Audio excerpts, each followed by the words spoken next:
राशिद, अगर आज की तारीख में यह कहा जाए कि आज से उत्तर प्रदेश में युग योगी शुरू हो गया है तो शायद गलत नहीं होगा। जी, उत्तर प्रदेश के 21वें मुख्यमंत्री के तौर पर योगी आदित्यनाथ ने आज शपथ ले ली है।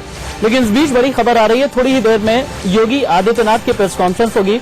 हालांकि जो पहला ट्वीट है वो कर दिया है योगी आदित्यनाथ ने, और पहले ट्वीट में योगी आदित्यनाथ ने यह सीधे कह दिया है कि हम युवाओं के सपनों को साकार करेंगे। मंत्रियों के साथ टी पार्टी कर रहे हैं अभी मुख्यमंत्री योगी आदित्यनाथ, मंत्रियों के साथ टी पार्टी अभी भी जारी है।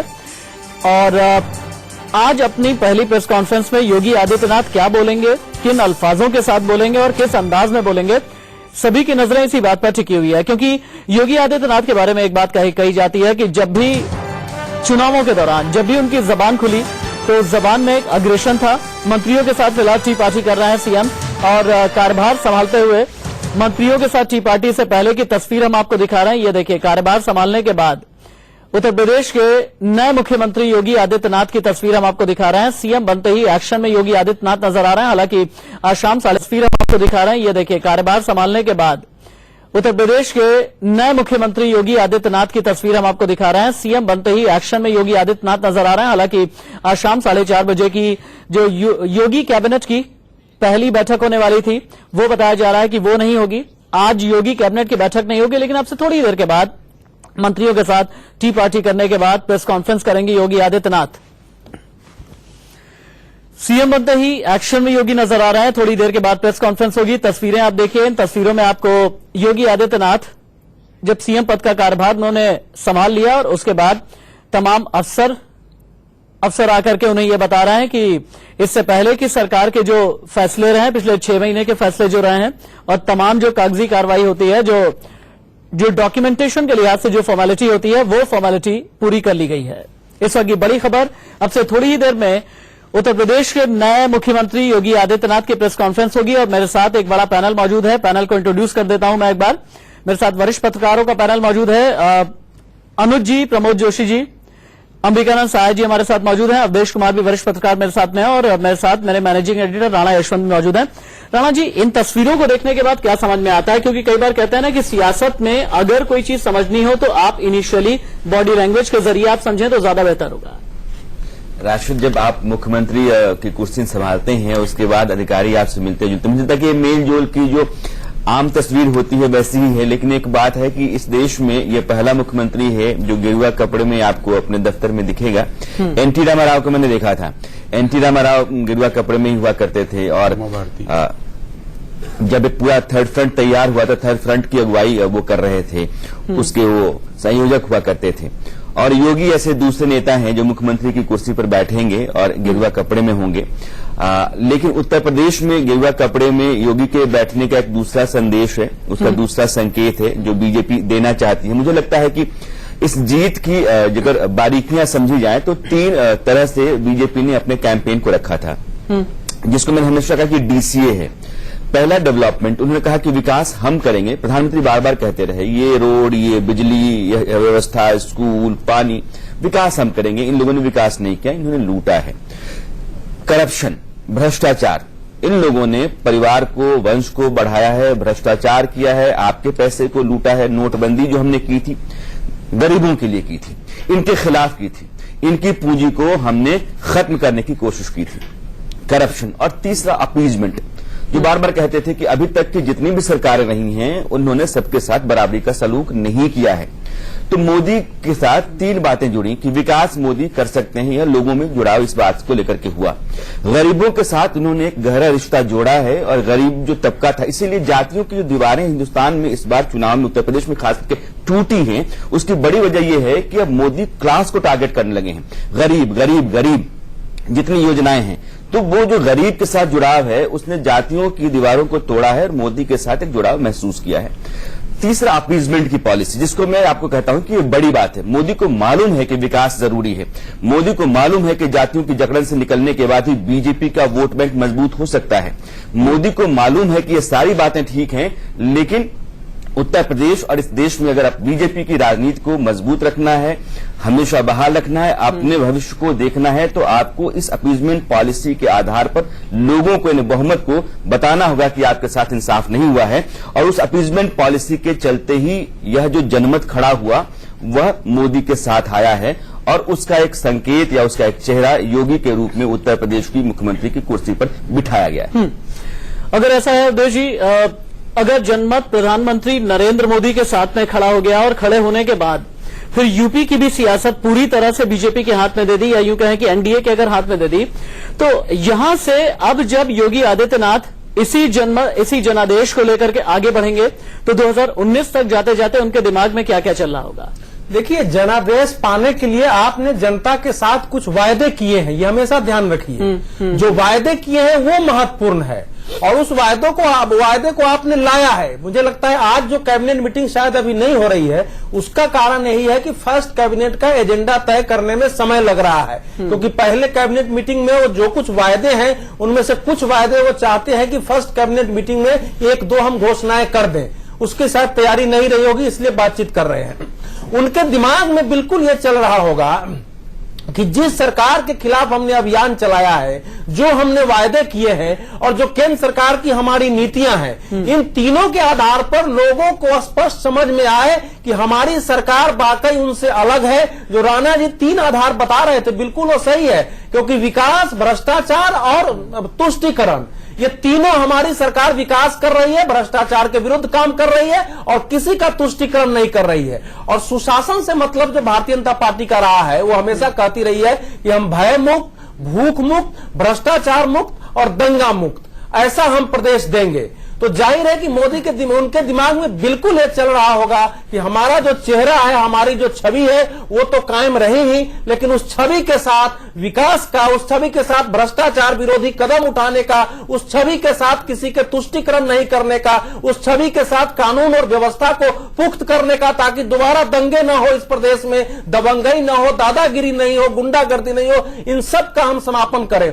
और एक बात जो मैं कहना चाह रहा हूं कि बहुत बात हिंदुत्व की होती है, संकल्प पत्र के सबसे अंतिम अध्याय में 9वां जो है ना, उसी में थोड़ी सी बात है राम जन्मभूमि की केवल, क्योंकि संविधान ने उसमें लिखा है कि संविधान के दायरे में अयोध्या में राम मंदिर के निर्माण के लिए सभी संभावनाओं को तलाशा जाएगा। राम मंदिर को लेकर के 2014 का भी जो घोषणा पत्र था, उसमें भी आखिर में ही था, वो 2014 में था। अच्छा, इसमें भाषा बदली हुई है, इसमें है कि संविधान के दायरे में सभी संभावनाओं को तलाश कर बनाया जाएगा।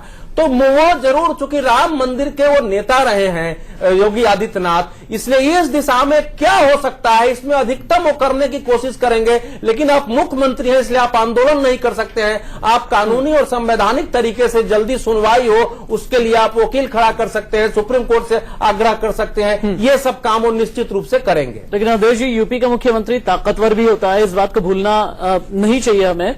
और अंबिकानंद जी, कुछ वेबसाइट्स तलाश रहा था, कुछ वेबसाइट्स पर एक ही एनालिसिस बार बार आ रही है, और वो ये कि बीजेपी के अंदर तीसरे सबसे शक्तिशाली शख्सियत के तौर पर आज की तारीख में योगी आदित्यनाथ उभर चुके हैं।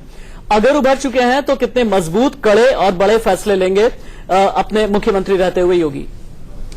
देखिए, जो एनालिस्ट ये बात कह रहे हैं, उस बात में दम है। क्योंकि वो फ्रेज तो आपने सुना ही होगा, हिंदी में कही जाती है, अंग्रेजी में, कि दिल्ली का रास्ता लखनऊ होके जाता है। और लखनऊ का जो मुख्यमंत्री होता है,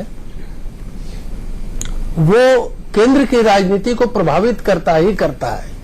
और 2019 में अगर उत्तर प्रदेश में भारतीय जनता पार्टी नहीं जीतती है, तो आप मान के चलिए कि केंद्र में बीजेपी की सरकार नहीं बनेगी।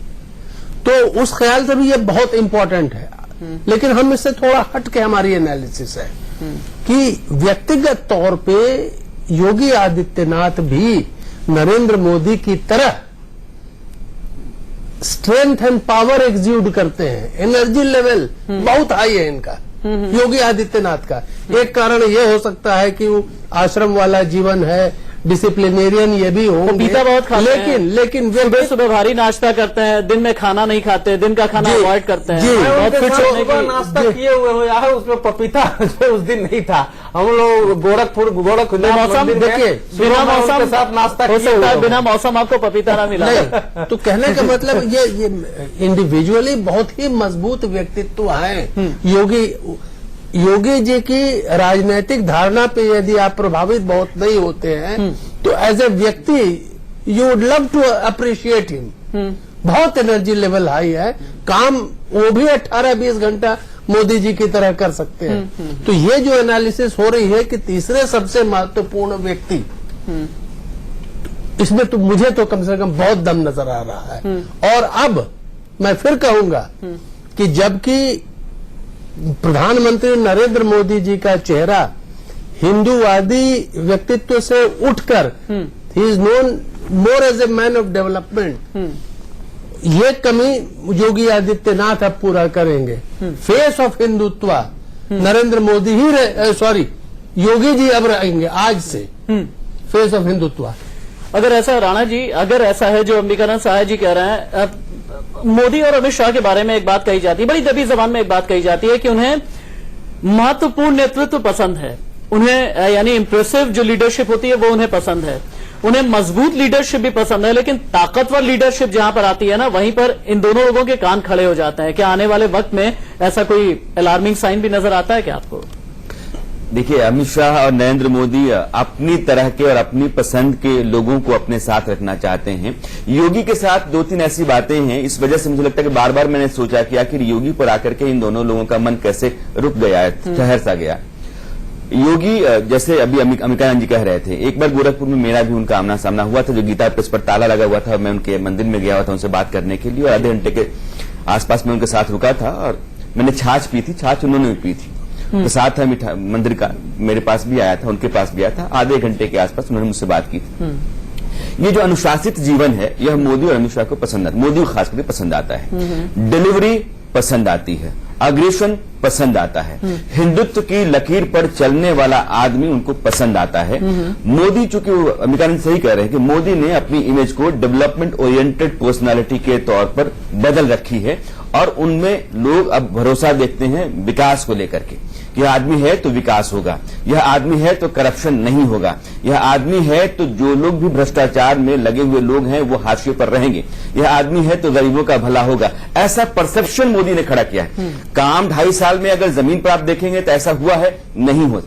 लेकिन मोदी ने लोगों के बीच में परसेप्शन खड़ा किया है कि हम काम करते हैं, हम भ्रष्टाचार खत्म कर देंगे, हम गरीबों का भला कर देंगे, हम हिंदुस्तान की तकदीर और तस्वीर दोनों बदल देंगे। उत्तर प्रदेश जैसे बड़े राज्य में बहुत मजबूत होना बीजेपी के लिए बहुत जरूरी है, और बीजेपी का उत्तर प्रदेश में मजबूत होने का आधार एक ही है कि आप जिस तुष्टीकरण के हवाले से इस बार लोगों को खड़ा कर पाए हैं, लामबंद कर पाए हैं, जातियों की जकड़न तोड़ पाए हैं, उसको वहां बनाए रखें। और उसको बनाए रखने के लिए योगी से बेहतर कोई चेहरा वहां हो नहीं सकता था। इसलिए योगी इस तुष्टीकरण के खिलाफ हिंदुत्व के हक में जो मोदी की नीति रही है उसका चेहरा होंगे। विकास के लिए पीएमओ यहां से एक अपना एजेंडा सेट करता रहेगा, डेवलपमेंट चलता रहेगा पीएमओ के जरिए, हिंदुत्व चलता रहेगा योगी के जरिए, और यह दोनों जो कॉम्बिनेशन है उत्तर प्रदेश में 2019 में बीजेपी के अभियान को जिंदा रखेगा, मजबूत रखेगा, कामयाब रखेगा। ऐसी उम्मीद शायद मोदी और अमित शाह कर रहे होंगे। प्रमोद जी, सिंबोलिज्म की बहुत बात हो गई, ये बातें हैं धरातल पर। एक एक करके हम पॉइंट अब हर एक जर्नलिस्ट के सामने रखेंगे। कानून व्यवस्था की समस्या से निपटना सबसे बड़ी चुनौती होने जा रही है। जो संकल्प पत्र जिसकी बात कर रहे थे अवधेश जी, मेरी तरफ देखिए आप थोड़ा सा। महिला सुरक्षा के लिए एंटी रोमियो दल, 1.5 लाख पुलिस वालों की भर्ती, हर जिले में 3 महिला पुलिस स्टेशन, एंटी भूमाफिया टास्क फोर्स का गठन करने जैसे कई तमाम वादे किए गए थे। ये वादे पूरे करना किस तरह की चुनौती है, और ये वादे आपको क्या लगता है कितनी जल्दी इस चुनौती को पूरा कर लिया जाएगा? ये मेरे से आप बात पूछ रहे हैं, तो पहली चीज तो ये है कि ये सबसे पहला इशू है लॉ एंड ऑर्डर, जिसको आप बात कर रहे हैं, क्योंकि और इश्यूज पर बाद में भी बात कर सकते हैं। लॉ एंड ऑर्डर के बारे में जो बीजेपी की समझ है, या उनके अमित शाह ने अध्यक्ष ने उन्होंने जो इसके बीच कहा है, उसके अनुसार ये है कि पुलिस को या प्रशासन को अपना काम करने का मौका देना चाहिए। और वो काम कैसे करेंगे? एक छोटा सा ब्रेक ले लेते हैं, उसके बाद अपनी बात पूरी कीजिएगा। एक छोटा सा ब्रेक। कहीं इंडिया न्यूज तरफ से कुछ ही देर के बाद आप उत्तर प्रदेश के नए मुख्यमंत्री योगी आदित्यनाथ को सुनाए जा रहे हैं। उनकी प्रेस कॉन्फ्रेंस का इंतजार सभी को है। मेरे साथ वरिष्ठ पत्रकारों का पैनल मौजूद है। प्रमोद जी, ब्रेक पर जाने से पहले आप कुछ कह रहे थे। हाँ, मैं ये कह रहा था कि जो कानून व्यवस्था का मामला है उसमें अमित शाह का ये कहना है कि मुजफ्फरनगर कांड ना हुआ होता अगर पुलिस ने जो अपने निर्णय किए थे उनको लागू किया जाता, तो क्या अगर भविष्य में जो योगी की सरकार है क्या वो पुलिस को इतना मौका देगी कि वो खुद फैसले करे, उसमें राजनीतिक हस्तक्षेप ना हो, जो स्थानीय नेता हैं वो थाने में जाकर के दरोगाओं को डांट लगाना बंद करे या अपने लोगों को छुड़वाना बंद करे या अपने जो भी काम कराने हैं, तो क्या अगर ऐसा संभव होगा तब तो ठीक है। अन्यथा इस सरकार में भी अगर वही व्यवस्था रही जिसका वो पिछली सरकारों पर आरोप लगाते हैं, तो देखना होगा कि क्या योगी की सरकार पुलिस को, और कानून व्यवस्था एक बहुत बड़ा मसला है, छोटा मसला नहीं है, क्योंकि हमारे सामान्य जीवन पर उसका असर होता है। तो पहली चीज ये है कि क्या पुलिस, और पुलिस रिफॉर्म एक दूसरी चीज है, जो सुप्रीम कोर्ट का एक निर्देश है राज्यों से, पुलिस रिफॉर्म का जो एक एजेंडा दिया हुआ है पिछले लंबे अरसे से चला आ रहा है देश में, तो क्या वो पुलिस रिफॉर्म्स हमारे देश में, हमारे उत्तर प्रदेश में भी शुरू किए जाएंगे, लागू होंगे। तो पुलिस के कार्यशैली, पुलिस अधिकारियों का काम, पुलिस को एक स्वतंत्रता अपने काम करने में, वो अगर होगी तो बेहतर होगा। पर अब देखना होगा ना इस चीज को कि क्या कर पाएंगे। और दूसरा, अब देखिएगा आने वाले समय में एक भारी स्तर पर तबादले होंगे, बड़े स्तर पर पुलिस अधिकारियों की एक जगह से दूसरे जगह जाएंगे। एक आरोप लगा है पिछली सरकार पर कि खास समुदाय के लोगों को पुलिस में भर्ती किया गया था, उनको जगह जगह तैनात किया गया था, क्या उसमें कुछ बदलाव आएगा? तो ये देखने वाली चीजें। मैं थोड़ा जोड़ना सर, एक छोटा सा मैं ब्रेक ले लेता हूं, एक छोटे से ब्रेक के बाद लौट करके आएंगे तो हम ये भी समझेंगे कि जो भी योगी सरकार की जो कैबिनेट, पहली कैबिनेट मीटिंग होगी, उसमें भी क्या कोई बड़ा फैसला लिया जाएगा। वक्त ब्रेक का हो चला है, कहीं मत जाइएगा, बस थोड़े से इंतजार के बाद खबरें जारी है।